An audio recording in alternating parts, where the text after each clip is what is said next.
Welcome back to the Norse Benchwarmers podcast. I'm your host, Colton Smith, here joined by producer Josh Northcutt, co-host Ben Miller, and director Garrett Jordan. Fellas, we are in the studio today for a special show, a NASCAR playoff special, as that kicks off, or trying to think of a non-football term, what would it be? The green flag waves on the playoffs this Sunday, I guess. That'd be the best way to say it.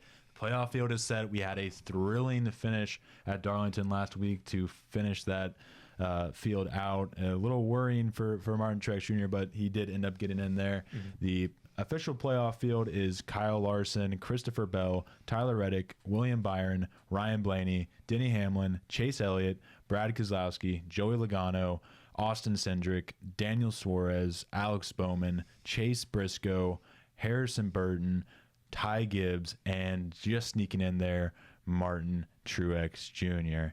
And I'm very happy to, because I would have been very disappointed if he did not make it in there in his last season. But What are you guys looking at this field, just taking a look at it? What are some drivers you see that you have good vibes going into, bad vibes, what have you? For myself, I'm looking at Kyle Larson and Tyler Reddick. I mean, I feel like all year these guys have proven that they can win a championship this year. I feel like they've been the most consistent. So I look for these guys to try to make a lot of noise and try to make it to Phoenix to possibly compete for a championship. Absolutely. The one driver that's sticking out to me and is heading in the right direction and kind of surprised me until I looked into some of the numbers was Brad Keselowski. Okay. He is one of two drivers who has not had a DNF in the last 15 races. The other one being Chris Buescher. Shame he missed the playoffs. And then his stats over the last 15 is an average finish of 12th. He has one win, 4 top 5s, 7 top 10s, 12 top 20s, and as I said, 0 DNFs, which is 4th best of all drivers. He has been very impressive over the second half of the season, and he's one that I think you got to keep an eye on, who could maybe surprise some people, especially now that they technically only have to load up one car a week. Who knows what could happen? Yeah, there's a conversation that kind of made me think of when you mentioned Chris Buescher not making it, that I don't know if we've had on the pod very much, so I kind of wanted to bring it up, is the when in you're in system. I know we've had this conversation off camera for sure, and just looking at what it would look like if we just had the top 16 drivers in the sport in there. You would have Chris Buescher, you would have Kyle Busch, you would have Bubba Wallace would be in there. You would have all these drivers that are like, oh, they should be in it right now if we just had those top 16 drivers. Martin Truex, Ty Gibbs wouldn't even blink at the end of the season, would be rewarded for their good regular season. The playoff point system was always supposed to be introduced to benefit those who do well but maybe don't get as many wins throughout the season, and it still does that. But I think there needs to be we need the top 16 drivers. In basketball, you have, well, maybe not college basketball, but in NBA and football, you have the top 7, generally the top 7 in each conference, top 8 in each conference, competing in each sport. So I'm just curious to your guys' thoughts on that. Do you think I'm out of left line here, or what? For a while, I was against you, and we've had the debate about it, and I was like, no, man, you win a race, you should be in. And then Harrison Burton won a race. Yeah, that'll do it, huh? And I mean, don't get me wrong. Like, I'm not going to hate on Harrison Burton, but he doesn't belong in the playoffs, especially over a guy like Chris Buescher, who we have mentioned multiple times, week in and week out, that came this close to winning a race. Absolutely. Tyler Reddick doesn't wreck him, mind you. That was part of racing. Right. That happens. He wins the race. He's in the playoffs. So, yeah, I get your thought process on 2 wins, I believe is what you said. Yeah, 2 wins and you're in, I'm also fine with. I'd be okay with that. But the other thing that I've heard pitched out there, but I'm not sure, would be like the top 16 would get in and everybody who won the race. So some years you would have 20 people win. Some years I wouldn't hate that. You would have 16. And then I heard someone also throw a crazy stat out there, which I know would never happen, is if you don't win, you're not in at all. And I don't agree with that. No, that's terrible. I mean, look at the season Martin Truex and Ty Gibbs had, 2 very consistent seasons. But Ben, what do you think? I mean, I was always fine with the win and you're in system, but now that you mentioned drivers should be able to win 2 races to try to get in, though, I feel like maybe that maybe that in a way should be adjusted though, because I feel like, that could possibly be the right move for sure. And you also mentioned the names that missed the playoffs. These are some of the biggest names in the sport. Oh yeah. Like Kyle Busch has the biggest hate-love relationship with all fans outside maybe Denny. 1A, 1B with those two guys. For sure. Bubba has a huge backing, and that's a Michael Jordan brand, not in the championship now. Yeah. So it's one of those things that, I kind of see your take a little bit better now, and I know you're probably really glad to hear that, because I don't often admit you're right and I'm wrong. Very, very happy to hear that. Correct me if I'm wrong, but I thought Tyler Reddick drove for 23XI, didn't he? Both of them do. They both do. Yeah, he drives a 45. Bubba So drives a 23. if Reddick's in, then doesn't that mean that they have a 23XI driver in? I mean, but it's just another like driver that's being missed was his point. Like Bubba Wallace is a big name, a bigger name than Tyler Reddick, even though obviously Reddick is the better driver this season. So Gotcha. Bubba drives a 23. Yeah. That's the other thing. If you're driving Jordan's number, you're the face of the team. That's fair. That's fair. Yeah, and my issue with it is that you have these drivers like Bubba, who obviously, for reasons that I could never imagine, gets a lot of hate in the NASCAR community, and Can't imagine why. Yeah, can't imagine why. And but still, he put up a great season. He put up a season worthy of making the playoffs. He just didn't get that one win. And you have a person like Harrison Burton, who the past 3 years has been awful. He's been awful. It's night and day from Matt DiBenedetto, the driver previous, and he just gets one win and he's in. And now Bubba doesn't get in, and Kyle Busch doesn't get in. I just don't like. I've never liked it. And we actually talked about it yesterday when we were talking about Kyle Busch missing the field, and then we joked about him possibly going to Spire. The best driver over the last month of racing was Kyle Busch. Yes, and Bubba Walsh was up there too. Yeah, they that's what I'm both were some of the best drivers in racing. Correct. They turned it on when they needed to. That's what I'm saying. You would have had those two drivers sneak into playoffs. Who knows what happens if they can win a race or two? Because you're looking at two tracks that both those guys are really, really good at. Yeah. And now you just have a couple of drivers, that aren't going to make any noise. Harrison Burton included in that, but yeah. Moving back to our original conversation, but I felt like that was a conversation we need to get on the airways for sure, especially how relevant it is with the playoffs. I have some positive vibes and some negative vibes. I'll start with the negative. Penske as a whole. Joey Logano this season, 4 top 5s, 8 top 10s, and 1 win and a crazy finish at Nashville. And additionally, his teammate, Austin Cindric, 2 top 5s, 3 top 10s, and that 1 win at Gateway, which he had a fast car at, sure, but was a restart to win it, or a overtime finish. So I don't like the vibes of that 22 or 2 car whatsoever. Cindric, I haven't liked the vibe since he's gotten in the Cup. Logano, did he have it? I don't even think that good of a he ended up getting out in the first round last year as well, I believe. I remember because it was at Bristol when he wrecked.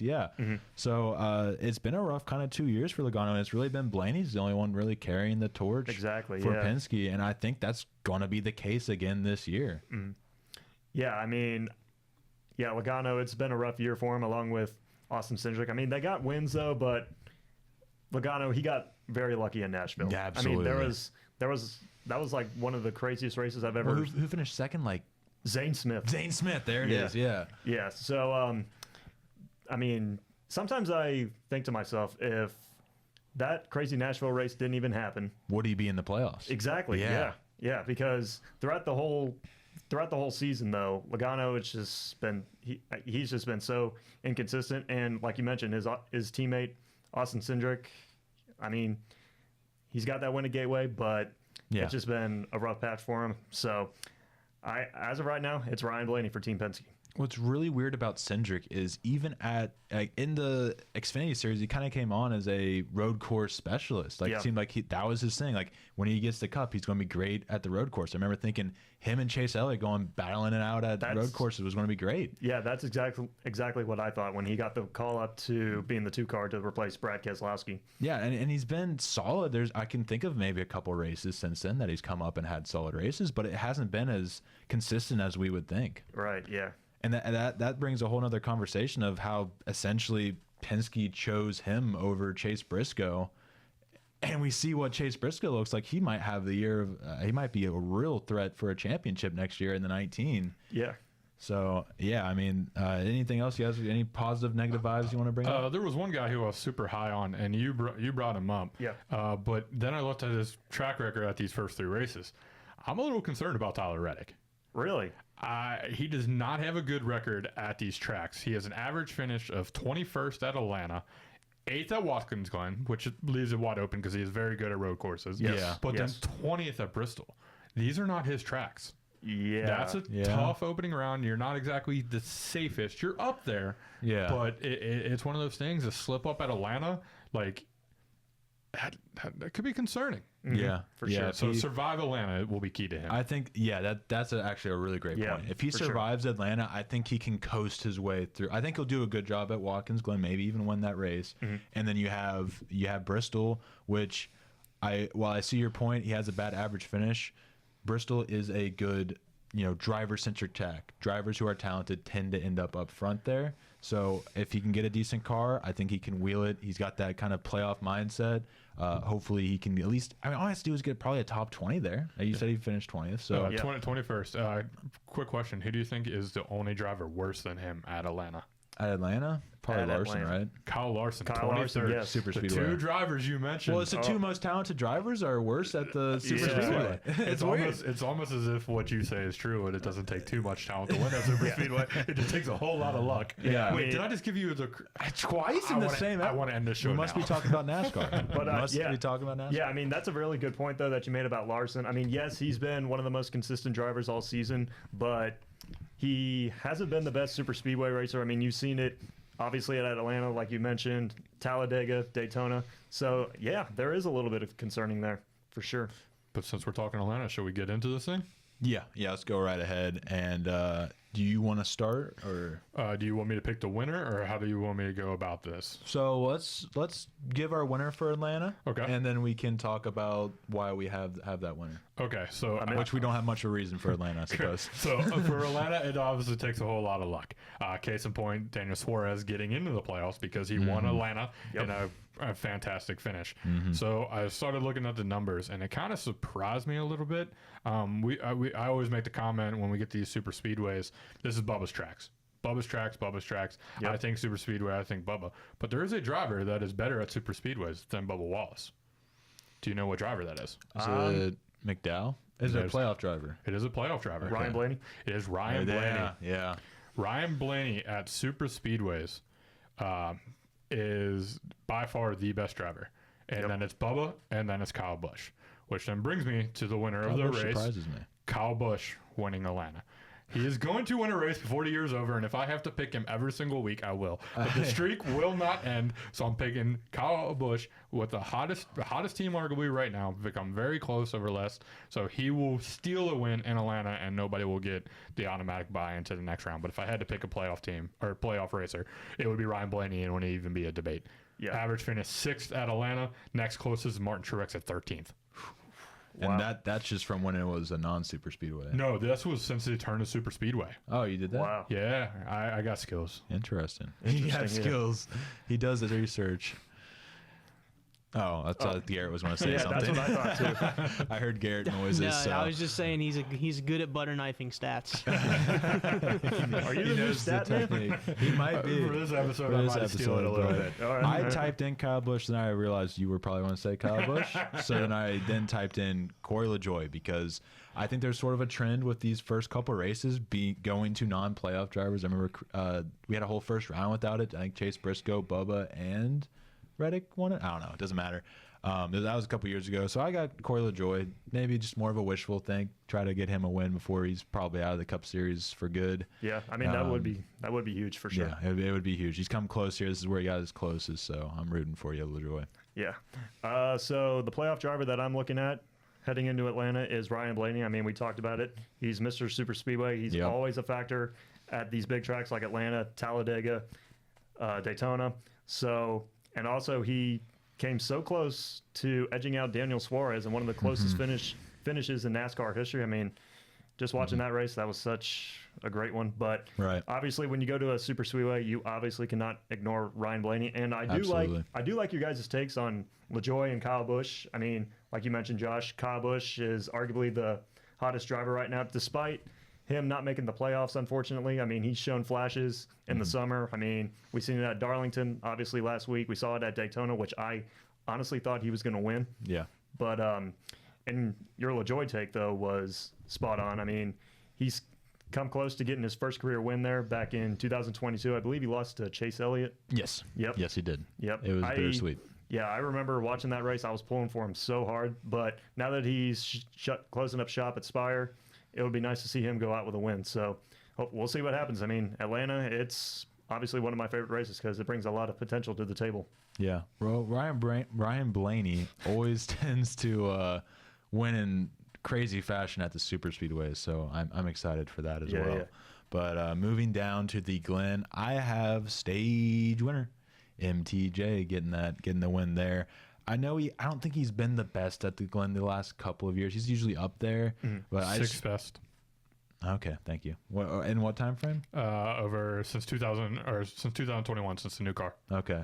So he might not be as good with the new car there at the Glen, but he still got it down there deep down, and this is a track that I feel he could get that final career win at, and that'll definitely be, well, I mean, Chase is probably the one he's competing against, so I don't know if I'll be rooting for him, but if Chase is not the one, then I got MTJ.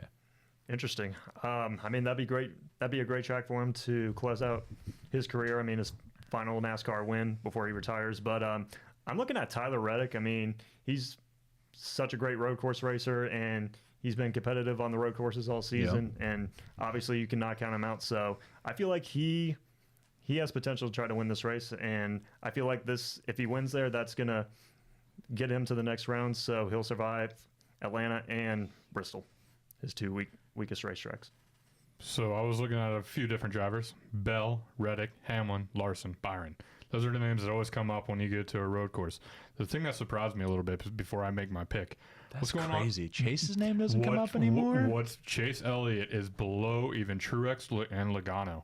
What is going on? Like, is it just maybe something one of the bad tracks? Car, I guess. Yeah. I'm going to say, because he's still the best driver at road courses. Overall, he is still number one, but just not at Watkins Glen. Is there anything you could think that's a little different about that track?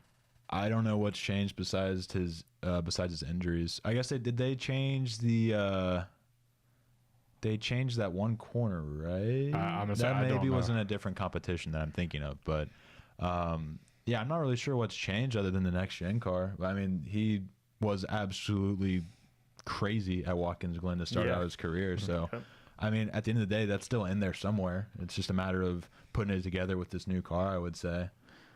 But I mean, overall, I mean, we saw he's good at the Roval. He's good at he's used to be one of the best road course racers. So it's just weird not hearing his name on that list. Yeah, sure. I'm telling you now, he's still the best though. Since 21, overall, he is still the best. It's just this is one he's just not as good at anymore compared to others.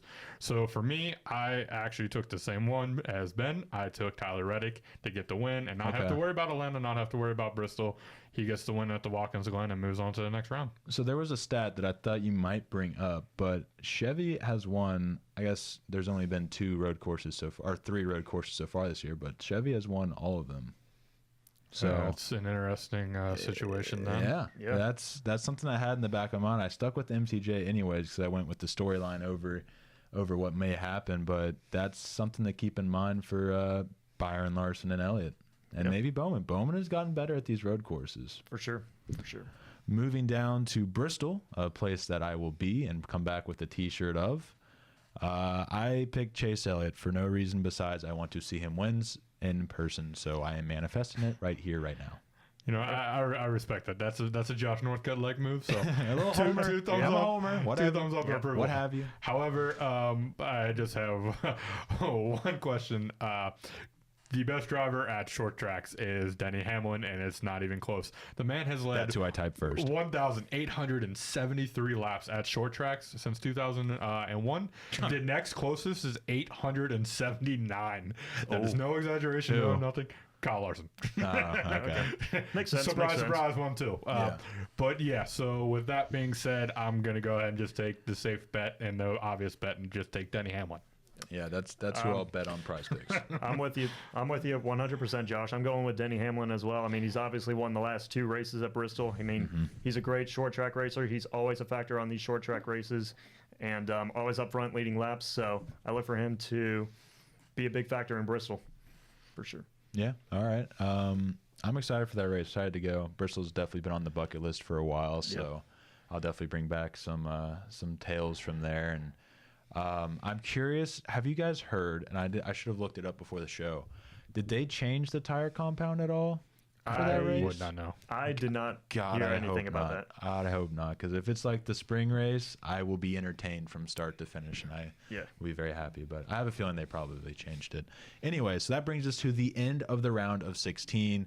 I currently have MTJ and Elliott locked in. Who do you guys have locked in? Hamlin and Reddick for sure. Okay, Hamlin and Reddick. I got Hamlin, Reddick, and Blaney. Okay, so I will go first, and I'll tell you I have my official round of 12 prediction is Kyle Larson, Tyler Reddick, Christopher Bell, William Byron, Ryan Blaney, Denny Hamlin, Chase Elliott, Brad Keselowski, MTJ, Chase Briscoe sneaks in, Ty Gibbs, and Daniel Suarez also sneaks in. I'll elaborate on that a little bit, as I feel Suarez, pretty good super speedway racer, has turned into that. He's got Watkins Glen, a road course. If he can just stick it out at Bristol, get a solid finish, he's been decent there.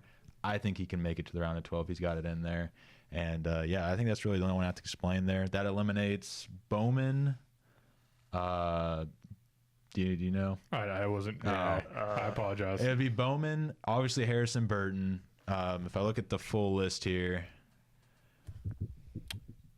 no, I had Briscoe in there. It eliminates Cindric and it eliminates Joey Logano. Eliminates Joey Logano. I have him missing it once again. So that is my round of 12 predictions. All right. So for my round of 12, I've got Denny Hamlin, Kyle Larson, Christopher Bell, Chase Elliott, William Byron, Martin Truex, Ryan Blaney, Brad Keselowski, Alex Bowman, Ty Gibbs, Tyler Reddick, Joey Logano, a.k.a. Josh Goes Chalk. Daniel Suarez, Austin Cindric, Chase Briscoe, and Harrison Burton all getting eliminated. If I had to pick any of them to sneak in, I do like the chances of Chase Briscoe. I could see Stuart Haas wanting to get a nice little final run in the playoffs before they go basically and stink, because I'm not counting them and Cole Custer as a NASCAR team next year. So that would be my lean. And if anybody was on the borderline of getting bumped off, it was the man you mentioned earlier, Joey Logano. He's not good at these 3 tracks as well, and it has not been a good season for him. So one accident here and there, I could see him slipping up, which means he's 100% winning Atlanta, since we both are doubting him. Of course. Yep.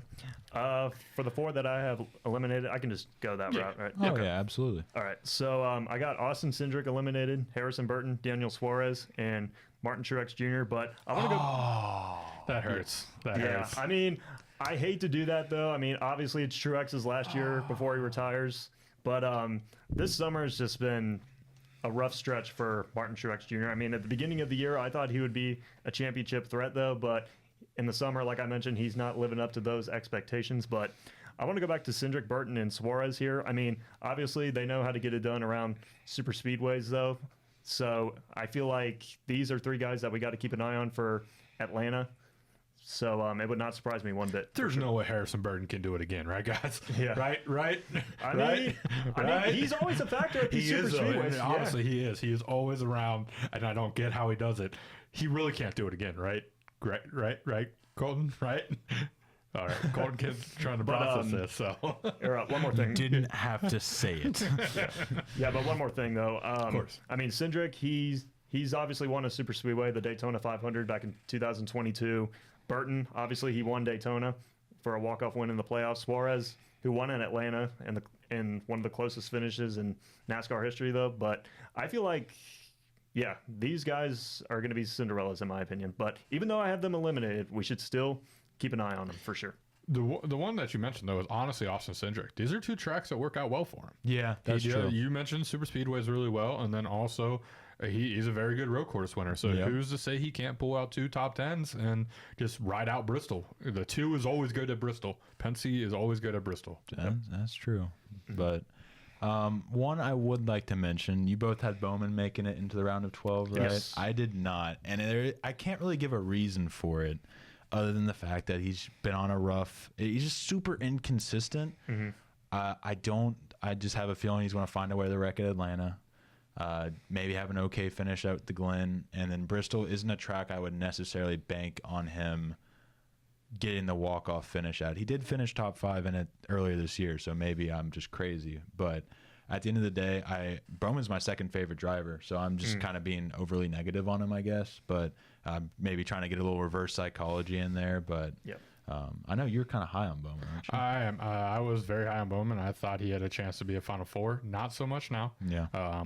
I do think. I think maybe some of these off the track rumors, even though he says he's been told it's not a concern and this and that, it's got to get in your head a little bit. Right? Yeah, in a way. And Bowman's a very very honest person in that he is clearly the weak link at Hendrick Motorsports. But I mean, when you say you're the weak link of that team, that's still. I mean, he's still a top 10 driver. Oh, Like, absolutely. Yeah, exactly. Absolutely. Those are I wish three he of would the get 5 or 6 best drivers in NASCAR. I mean, his stats are not far off from Chase Elliott's. They truly No. are not that far off from Chase Elliott's, other than the average finish is very different. But with Alex Bowman, I feel that he gets the worst equipment of any driver in Hendrick. So obviously he's going to be the worst driver at Hendrick. Yeah, I mean, with all those rumors though that he might be leaving or something like that, but He's not. yeah, but I mean, you can't just say that Bowman, he's not up there with the top guys at Hendrick Motorsports, because when you look at the season itself though, Hendrick, they've been kind of a little bit inconsistent. I mean, Byron, Elliott, and Bowman have all been inconsistent. Larson's just the best driver in the world. Exactly. You know? Like I mentioned before, Larson has been one of the stock most car driver. Okay, you knew what I meant. But yeah, Larson, he's been one of the most consistent drivers this season. But William Byron, he started out the season hot, but like the summer stretch, Yeah. it's just been a rough roller coaster. And Chase Elliott, it's been a roller coaster season for him as well. He's been like consistent in like terms of his average finish is good. Yeah. But it's just a matter of getting top 5s and results. It hasn't been there for him, but hopefully that changes. I plan on it changing on my predictions. But yeah, Hendrick, it's been a weird season. It's like Larson's been the mainstay, the best guy for sure, and then Byron, Bowman, Elliott all over the place. So. They do that. They tend to do that, though. I remember Chase Elliott's when he won at Watkins in his first winning season. They turned a corner in the playoffs. And that's kind of what I'm banking on them doing here in this playoffs. But moving on to the next round, we have the round of the round of 12, which is Kansas Dega and the Roval. At Kansas, I have Tyler Reddick winning, as 23X has kind of owned that track over the last couple of years. And that's all I got. For me, it was a debate between Larson and Hamlin. I have a very hard time not going Kyle Larson because, a fun fact, on intermediate tracks, Kyle Larson since 2021 has led 3,082 laps. The next closest is 1,230. Denny Hamlin. So between the two of those drivers, I decided to go Denny Hamlin. I just feel he's a little extra motivated. Plus, I don't love taking the same driver to win the same track in the same year, even though I did it with Hamlin. But I do now have Hamlin going back to back and winning Kansas, getting himself into the round of 8. Yeah, good predictions there. But I'm sticking with Kyle Larson. I mean, anytime you go to a 1.5 mile track, you obviously cannot count him out. I mean, Absolutely. Earlier this year, he won Las Vegas. He beat Chris Buescher at Kansas in the closest finish in NASCAR history. So obviously, you cannot ignore Kyle Larson. I expect him to be a big-time factor and a threat to win when it comes Kansas time. Yeah, absolutely. Yeah, that's going to be a fun race. I love Kansas. It's a very underrated 1.5 mile track. Definitely. Looking down the list, we have Talladega, in which I have Blaney getting his super speedway win in probably 0.0001% or 1 second fashion. And Oh, I'm sorry. So Talladega, I'm looking at Brad Keselowski. I mean, when you go to a super speedway, you obviously can't count him out. I mean, he's Yep. one of the most consistent on super speedways in this playoff grid. I mean, he's won at Talladega 7 times. Like I mentioned before, he's always a factor on these super speedways. I mean, you see it at Daytona as well. He was in contention to win this year's Daytona 500 earlier, but he got taken out in that wreck. And runner-up at Talladega in the spring race to Tyler Reddick. So I feel like he's going to be a big-time threat to win at Talladega for his 8th victory. Me? Eighth Talladega victory. Yeah. For me, I looked and I debated Blaney because the same reasons we talked about before. However, I'm going to go outside the playoffs and I'm going to go Bubba Wallace. Okay. Bubba Wallace, Talladega, Stick it to him. kind of the way it is. Go ahead and prove some doubters wrong and go win yourself a race, Bubba. Yeah. I love that. I like that too. We know one thing's for certain: he'll be in that top 5. He always ends up there. And in the Roval, I have Chase Elliott getting his 3rd win of the year, getting his road course dominance back in order, and making it to the round of 8. For me, I have it being Christopher Bell. Okay. I'm sticking with the road course king himself, Tyler Reddick. I mean, like I mentioned before, always a contender on these road courses. I feel like coming out of the summer and now into the playoffs, Reddick, he's got a couple of good tracks that fit into his driving style. I mean, Absolutely, especially in this next round of 8. Yeah, for sure. Like the Roval, Watkins Glen, he's going to be up front, always leading laps. So, and he has great qualifying. So I feel like he's going to be a threat to win the Roval. So you have him winning both road races in the playoffs. Yeah, I do. Okay, so that brings me to my first question that I talked about. Colton, what is your thoughts on road courses being in the playoffs? I have no issue with them, honestly. I think it's a track that uses talent, requires talent in order to win at, unlike super speedways. I'm sure that was going to be maybe a follow-up question. It was actually going to be my next follow-up question. Yeah, I had a feeling when you said the first question. I think I like the variety of tracks you have at. I would prefer a super speedway I love Talladega in the round of 12. Keep that. I don't really care for Atlanta in the round of 16. Whatever. I'm not the boss. But having a super speedway and then a road course and short track, and then going with a 1.5 mile road course and super speedway or super speedway and road course. I like the variety there. And then you have in the next round you have 2.5 miles and a short track. So I do like the variety. I think it shouldn't be. In the past, it was a lot of it was literally just you had Talladega, you had 1.5 miles, and you had Martinsville and Phoenix, I think, were the only 2 short tracks at that time. So Richmond, I think, was in there at one point as well. So I love the variety. It allows guys like Tyler Reddick, who's become a road course ringer. A point I was going to make, I found it interesting because a couple years ago, he wasn't the road course ringer, you know? No, he was not. He was solid at road courses, I suppose, but I always wonder what flipped in him. And it kind of seemed like it correlated with going to Toyota when that all kind of started. Well, no, he did it in the A2. So. Basically, when he went to jumped to Toyota and jumped to 2311, weekly he was on the sim working road courses because he knew coming to that team he had to make his weakness his strength, and he single-handedly did it. He called himself out and said, "I will get better at these tracks," and he done it. Yep. Well, with the 8, he won at Indy and I believe the Roval. I think he won 2 road course races that year, didn't he? I know he won Indy because I have a ticket in my. What year was this again? Would have been 20. Went last year, 2022, so 2021. 2021. I don't know. Yeah, it's whatever. I know he at least won at the Indy road course because I have proof of it in my room. 2022, one of the Indy road course. Yeah. Okay, 2022 then. And I thought he won at Austin as well, but that's besides the point. We got off track there. Yeah. Anywho, so we have that. For my round of 8, I have Kyle Larson, Tyler Reddick, Christopher Bell, Ryan Blaney, Chase Elliott, MTJ sneaks through, Denny Hamlin, and Brad Keselowski rounding out my top 8. I've got Brad K, Reddick, Blaney, Bowman, Hamlin, Bell, Elliott, and Byron, eliminating the likes of Kyle Larson, Joey Logano, Martin Truex Jr., and Ty Gibbs. Yes, I said Kyle Larson will not get to the round of 8. Why? I just think these are a bad set of tracks for him. If he doesn't win Kansas, I think Talladega and Charlotte Roval will go totally wrong for him, and he'll miss out. What would go wrong with? I guess he had an issue on pit road, but before that, last year, wasn't he like leading the race? Look, the numbers don't lie. He missed on my numbers. The numbers lie. This is NASCAR, dog. Yeah. I don't care. I had a method. I went with my method. Okay. He just missed because of Brad K on the matchup. So, But Brad K's got a road course, correct. Yes. Yeah. and he is historically bad at these recent with the 6 road course. Correct. Yes. But he's 14th, 12th, and 17th on my chart.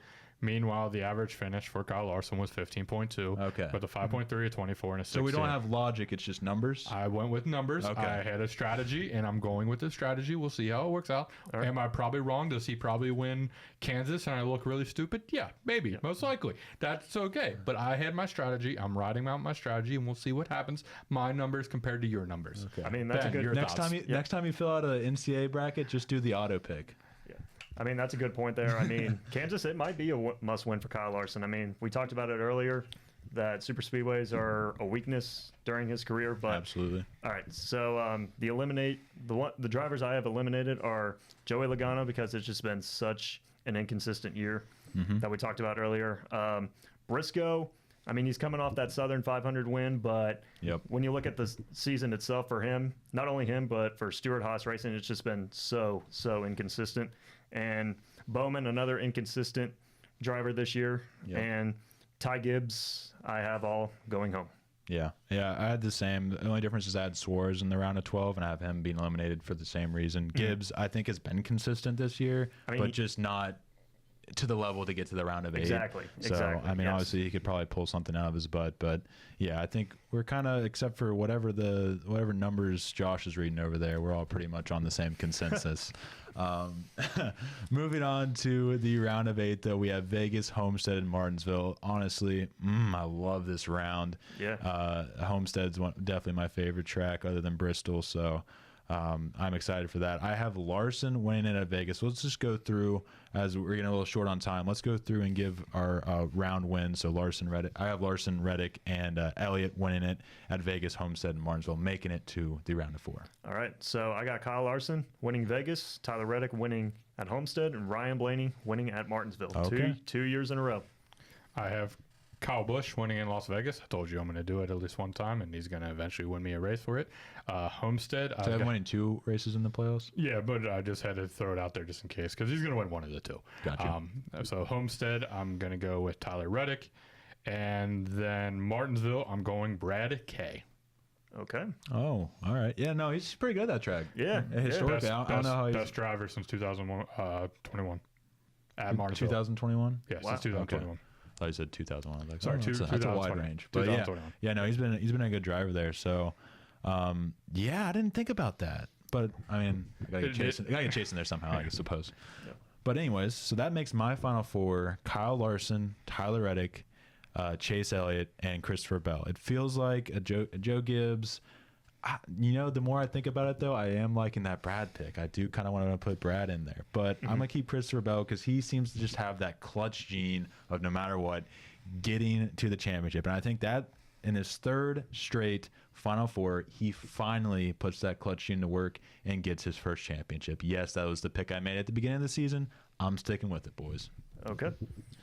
For my Final 4, I had Brad Keselowski, Ryan Blaney, William Byron, and Denny Hamlin. So for this whole situation, I just had a little recap, just a mindset, so I'm going to go on a little rant. Byron could become the 600th driver, joining Jimmy Johnson, Jeff Gordon, Chase Elliott, Terry Labonte, and Kyle Larson. That's historic. Those names, William Byron does that at such a young age. He puts himself up there with legends. Absolutely. We got Brad K. Brings first championship to Roush Racing since Kurt Busch in 04, Matt Kenseth in 03. Very possible. And again, a track that works pretty well for him. Penske, 3-peat with Blaney, and Blaney, Logano, Blaney, and first back-to-back since Jimmy went 5 in a row. Yep. And then Hamlin wins his first career title in 20 years and joins Bobby Labonte, Tony Stewart, and Kyle Busch to win a title for Joe Gibbs Racing. So I thought about it, and I did. I had to think pretty hard at this. Yep. But You thought? I thought you just had numbers. But Oh, what we got here? Oh, he's got the shirt. He's got the shirt. Oh, He's got the shirt. all right. Ryan Blaney goes back to back and wins himself another championship. Wow. Wow. The Josh Northcutt shirt reveals NASCAR might be my favorite part of this podcast. Yeah. It's truly, that wasn't as crazy as the Austin Dillon one, because I didn't even know this guy had an Austin Dillon shirt. Yeah, that Richmond race, I knew it was coming. Yeah. You did call it, but I did not know he had that shirt. But I'm going with Blaney to take it home and go back to back, which is why I kind of stayed quiet when you were calling out Penske. I was like, don't call out Blaney just yet. But yeah, I didn't though. call out. I was just referring to the other two who Correct. looked Right, yeah. lackluster. So I got Bell, you got Blaney. Yeah. Sorry, Jimmy Johnson can't win a championship this year. Who do you got winning it? All right, so my final four: Blaney, Reddick, Bell, Larson. Tyler Reddick is your 2024 NASCAR Cup Series champion. All right. I thought about going with that one. I picked Bell at the beginning, though. I think Bell will make it there, so I stuck with it. But I like Reddick. Reddick's probably who won? Did he win the Phoenix race? Bell did. Bell won it. Okay, yeah, okay. I knew he was a Toyota driver, so that's kind of where I got formulated that idea of Bell. So, yeah, but I'm excited to see how this all plays out. I think it's going to be great. I think there will be, if there was one person you had in your final four, or you had in the elite eight, the final eight, that you think maybe just collapses in round one, who do you think it would be? Because there's always that one that you just don't see coming that collapses. I try to predict that. Man, that's a Tyler Reddick. That's a tough question. You did, yeah, Tyler Reddick. Tyler Reddick was mine. Just 'cause of how it Yeah, I mean, starts. like I said, he's a hot driver, but these tracks are not friendly to him, and they weren't friendly to him this year either. I've sent it to our group chat, and I forget the exact number, but he is like the second or third worst driver on these tracks in 2024. So it could be a little rough for Reddick, but again, I think he gets it done at Watkins Glen and doesn't worry about it too much. But I'm fully prepared for Kyle Larson to make me regret everything and him dominate the whole thing. Because you kind of already have that built in with Kyle Larson. For myself, man, this is kind of a tough one. If you want to think, I'll let you think. I did want to throw one question to you. Go ahead. So you mentioned you like these final four races. You like the Las Vegas, Homestead, Martinsville, Phoenix. I don't like Phoenix.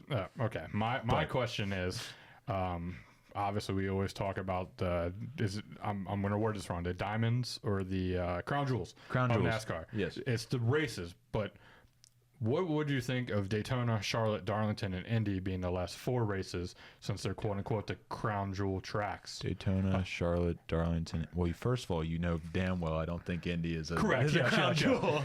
We've correct. established that. Correct, yes, but I looked it up, and technically NASCAR counts it as one of their four crown jewels, right. so I had to do Whatever. that.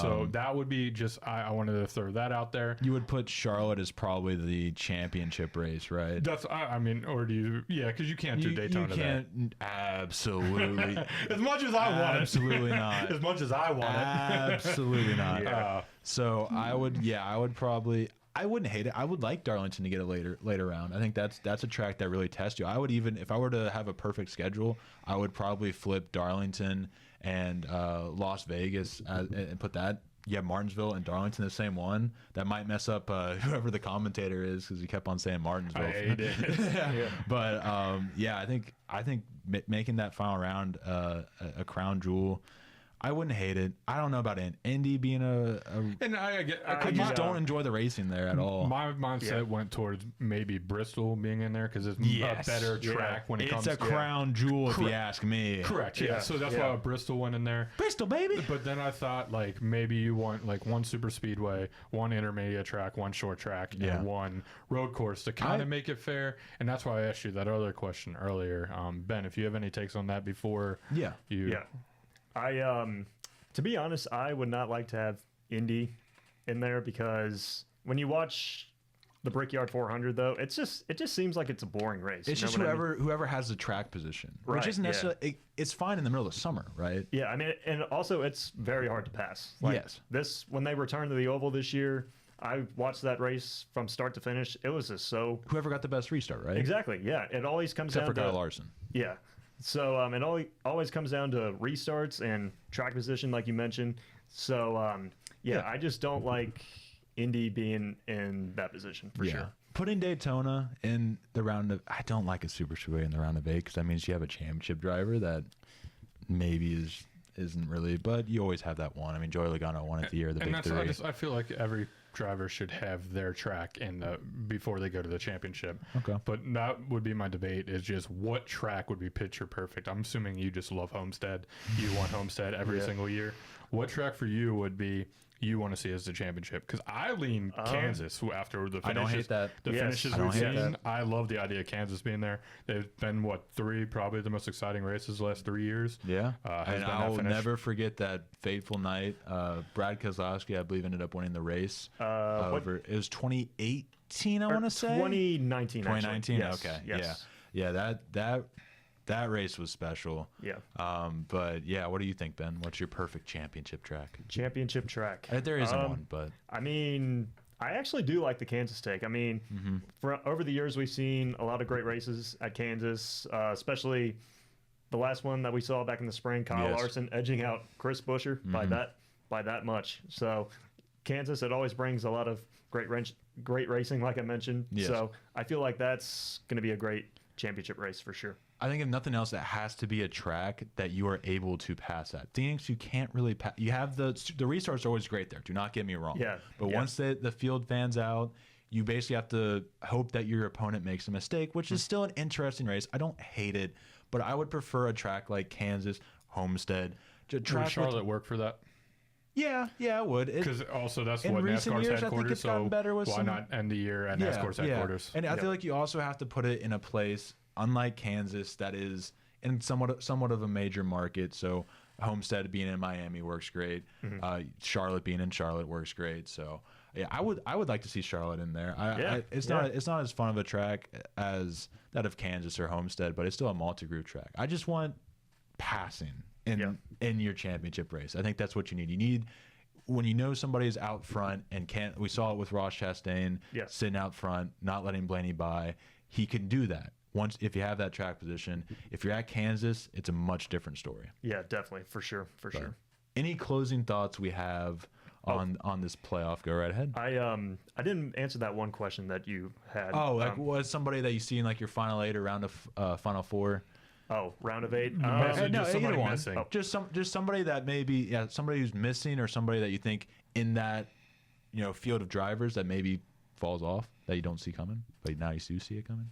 I would probably say, I don't know if this is a good one, but go right ahead. Denny Hamlin.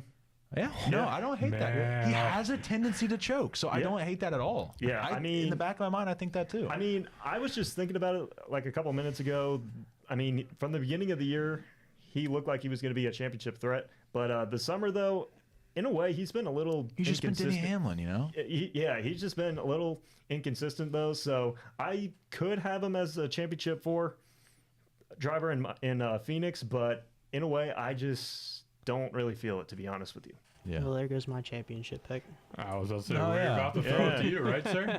Here's your championship pick, sir. Yeah, What's your playoff look like? I made a little bracket here for us non-NASCAR fans that just like to have fun and fill out brackets. Yeah. So if you want, I can run through my picks here really quickly. Gare was a part of the show at this point. What do you got? So my top 12 is the exact same as Josh's.